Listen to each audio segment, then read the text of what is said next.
ভিডিওতে আমরা অষ্টম শ্রেণী দ্বিতীয় পর্যায়ক্রমিক মূল্যায়নে পরিবেশ এবং বিজ্ঞানের 16 নম্বর স্কুলের প্রশ্নের উত্তরগুলো আলোচনা করব।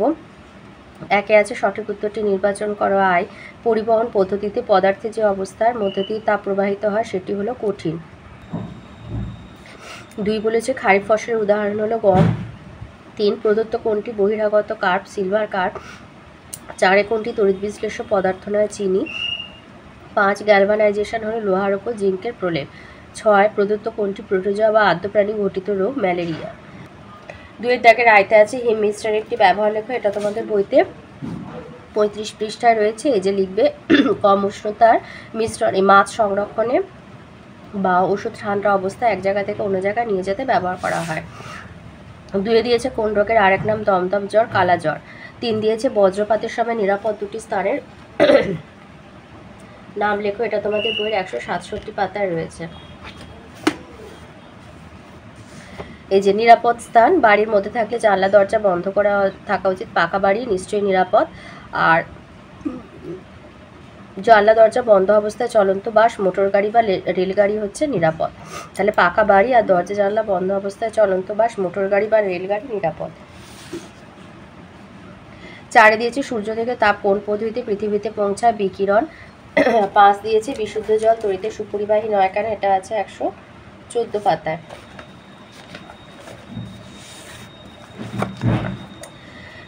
বিশুদ্ধ জলে আয়ন সংখ্যা এতই কম যে তা তড়িতে সুপরিবাহী নয়। বিশুদ্ধ জলে আয়নের সংখ্যা অতিরিক্ত মাত্রায় কম থাকার জন্য তা তড়িতে সুপরিবাহী নয়।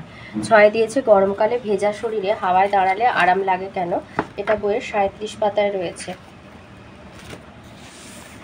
ভেজা শরীরে যে জল থাকে সেই জলের বাষ্পায়নের জন্য প্রয়োজনীয় লীন তাপ জল দেহ থেকে শোষণ করে, ফলে দেহে শীতলতার অনুভূতি হয়, তাই আরাম লাগে।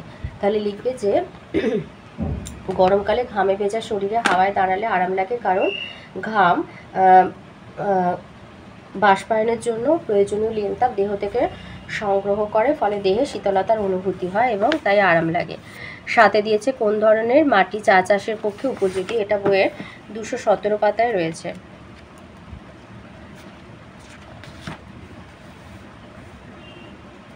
বলেছে কোন ধরনের মাটি চা চাষের পক্ষে উপযোগী। এই যে 1000 থেকে 2500 মিটার উঁচু এলাকার পাহাড়ের গায়ে আমলিক মাটি চা চাষের পক্ষে উপযোগী। 3 আয়তে আছে জৈব সার এবং অজৈব সারের পার্থক্য লেখে। এটা রায়মার্টিনে 464 পৃষ্ঠায় রয়েছে।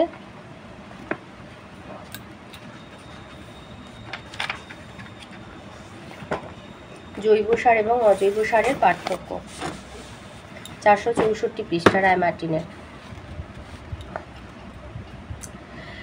অজৈব সার লিখবে মানুষ দ্বারা উৎপাদিত অজৈব লবণ বা জৈব যৌগ যা উদ্ভিদের বৃদ্ধি আর ফলনে সহায়ক।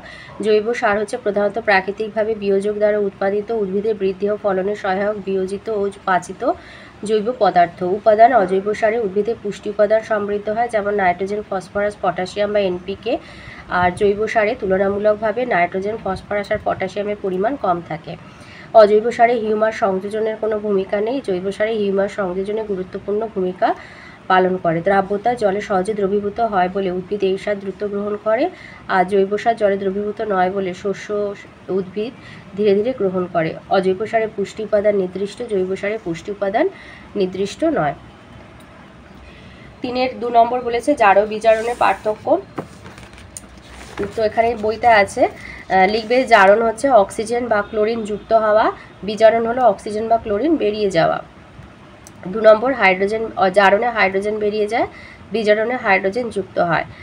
জারণে কোনো মৌলের পরমাণু বা আয়ন বা কোনো মূলক থেকে ইলেকট্রন বেরিয়ে যায়, আর বিজারণে কোনো মৌলের পরমাণু বা আয়ন বা কোনো মূলকে ইলেকট্রন যুক্ত হয়। 2 দিয়েছে মেজর কার্ভ এবং মাইনর কার্ভের পার্থক্য লেখো। এটা তোমাদের বইয়ের 223 পাতায় রয়েছে। মেজর কার্ভ এবং মাইনর কার্ভের পার্থক্য। মেজর কার্ভ হচ্ছে আকারে বড়, মাইনর কার্ভ আকারে ছোট। মেজর কার্ভ তাড়াতাড়ি বাড়ে, সাধারণত বদ্ধ জলে ডিম পারে না। মাইনর কার্ভ তাড়াতাড়ি বাড়ে না, সাধারণত বদ্ধ জলে ডিম পারে। আর মেজর কার্ভ ব্যবসায়িক দিক থেকে গুরুত্বপূর্ণ, চাহিদা বেশি। মাইনর কার্ভ ব্যবসায়িক দিক থেকে গুরুত্বপূর্ণ নয়। মেজর কার্ভের উদাহরণ রুই কাতলা, মৃগেল, কালবোস। আর মাইনর কার্ভ হচ্ছে বাটা এবং পুঁটি। 4 রাইতে দিয়েছে তড়িৎ বিশ্লেষণ কাকে বলে এবং একটি তড়িৎ বিশ্লেষণ উদাহরণ দাও। এটা তোমাদের বইয়ের 112 পাতাতে রয়েছে। তড়িৎ বিশ্লেষণ কাকে বলে।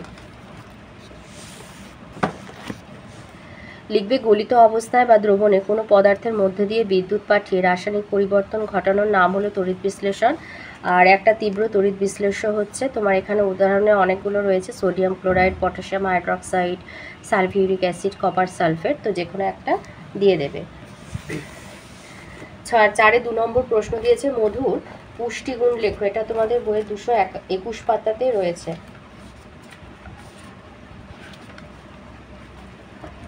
মধুর পুষ্টিগুণ, এই যে মধুতে প্রচুর গ্লুকোজ ও ফ্রুক্টোজ থাকা এটা পুষ্টিকর। এছাড়াও এতে অ্যামাইনো অ্যাসিড ও বিভিন্ন খনিজ পদার্থ sodium, potassium, calcium, iron, magnesium, phosphorus থাকে। এছাড়াও ভিটামিন এ, বি কমপ্লেক্স এবং সি থাকে। 3 দিয়েছে নিবিড় মিশ্র চাষ বলতে কি বোঝো, পলিকালচার যেটা বলা হয়, এটা বইয়ের 225 পাতায় রয়েছে। লিখবে 3 ধরনের দেশি কার্পের সঙ্গে 3 ধরনের বহিরাগত কার্প একই পুকুরে চাষ করাটাকেই বলা হয় নিবিড় মিশ্র চাষ বা পলিকালচার। 4 দিয়েছে শিল্পে অনুঘটকের 2টি ব্যবহার লেখো। এটা বইয়ের 212 পাতায় রয়েছে।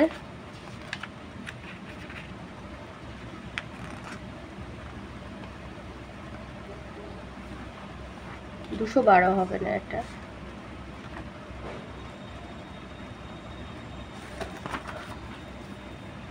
বলেছে শিল্পে অনুঘটকের 2টি ব্যবহার লেখো।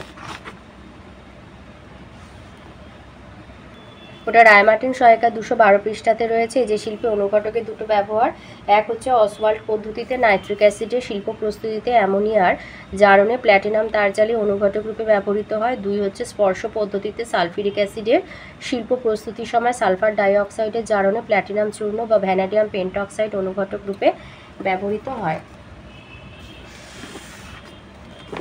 5 দিয়েছে বরফের গলনের লিনতাপ 80 ক্যালোরি পার গ্রাম বলতে কি বোঝায়। এটা তোমাদের বইয়ের 35 পাতায় রয়েছে।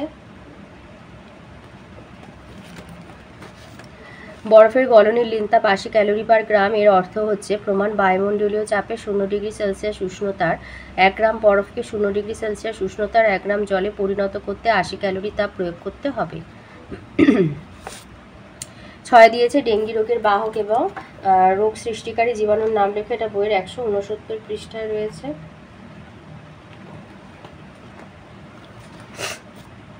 আচ্ছা, ডেঙ্গি রোগের বাহক হচ্ছে এডিস ইজিপ্টি মশা, আর এই রোগের জীবাণুর নাম হচ্ছে ফ্ল্যাভিভাইরাস।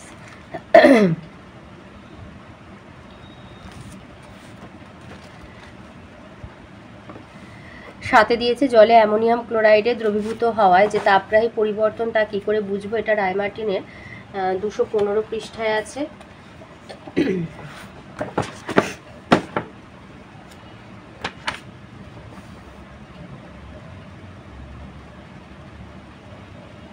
বলেছে জলে অ্যামোনিয়াম ক্লোরাইড দ্রবীভূত হওয়া যে তাপগ্রাহী পরিবর্তন তা কী করে বুঝবো। এই যে জলযুক্ত কঠিন বেরিয়াম হাইড্রক্সাইডের কেলাসে কঠিন অ্যামোনিয়াম ক্লোরাইড যোগ করলে দ্রুত বিক্রিয়া ঘটে এবং একটি থকথকে মিশ্রণ উৎপন্ন হয়, সেই সঙ্গে তাপ শোষিত হয়, তাই এটি একটি তাপগ্রাহী রাসায়নিক পরিবর্তন। আর এই বিক্রিয়াটা দিয়ে দেবে। 8 দিয়েছে কার্প কাদের বলা হয়। এটা বইয়ের 223 পাতায় রয়েছে।